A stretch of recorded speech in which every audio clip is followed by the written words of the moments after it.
Hello friends, welcome to our channel Masalas Kitchen. నేను ఈరోజు healthy breakfast millet dosa చేయబోతున్నాను. ఒక కప్పు, ఈ కప్పుతో పక్క కొలతల ప్రకారం చెప్తున్నాను.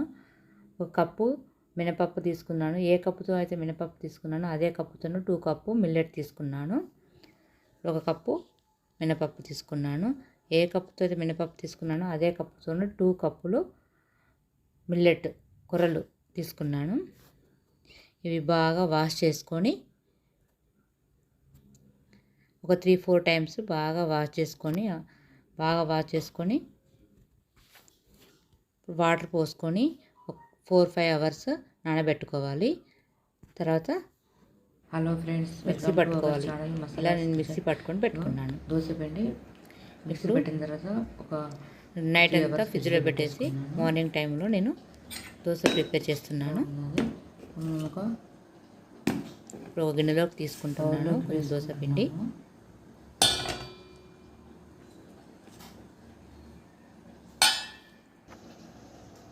అందులోకి కొంచెం సాల్ట్ వేసి టేస్ట్ తగినంత సాల్ట్ వేసుకొని కలుపుకోవాలి. మన దోశ బ్యాటర్ లాగా కలుపుకోవాలి. వాటర్ యాడ్ చేసి దోశ బ్యాటర్ లాగా కలుపుకుంటున్నాను. ఇలా దోశ బ్యాటర్ లాగా ఇలా కలుపుకోవాలి. ఇలా కలుపుకున్న తర్వాత ఇప్పుడు మనం స్టవ్ ఆన్ చేసి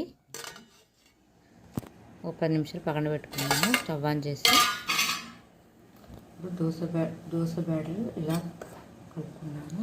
ఇలా రావాలి. ఒక 10 నిమిషాలు పక్కన పెట్టుకున్నాము. ఇప్పుడు స్టవ్ ఆన్ చేసి దోశ పెనం పెట్టాను. దోశ పెనం హీట్ అయిన తర్వాత నేను ఆనియన్స్తోని ఒకసారి అప్లై చేసామనుకో మంచిగా వస్తాయి దోశలు, క్రిస్పీగా టేస్ట్ బాగుంటాయి. ఇలా ఒకసారి ట్రై చేయండి. ఇలా నేను దోశలు వేసేస్తున్నాను. కొంచెం ఆయిల్ అప్లై చేస్తున్నాను. ఇలా క్రిస్పీగా దోశలు వచ్చాయి. ఒక ప్లేట్లోకి తీసుకుంటున్నాను. మరి ఇంకో దోశ వేస్తున్నాను.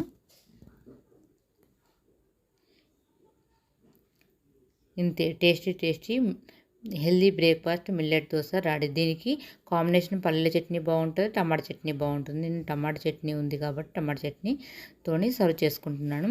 Healthy breakfast millet dosa ready. ఈ వీడియో మీకు నచ్చినట్లయితే లైక్ చేయండి, సబ్స్క్రైబ్ చేయండి, షేర్ చేయండి, కామెంట్ చేయండి. కామెంట్ చేయడం మర్చిపోకండి ప్లీజ్. ఒక లైక్ ఇవ్వండి. Thanks for watching friends. Bye.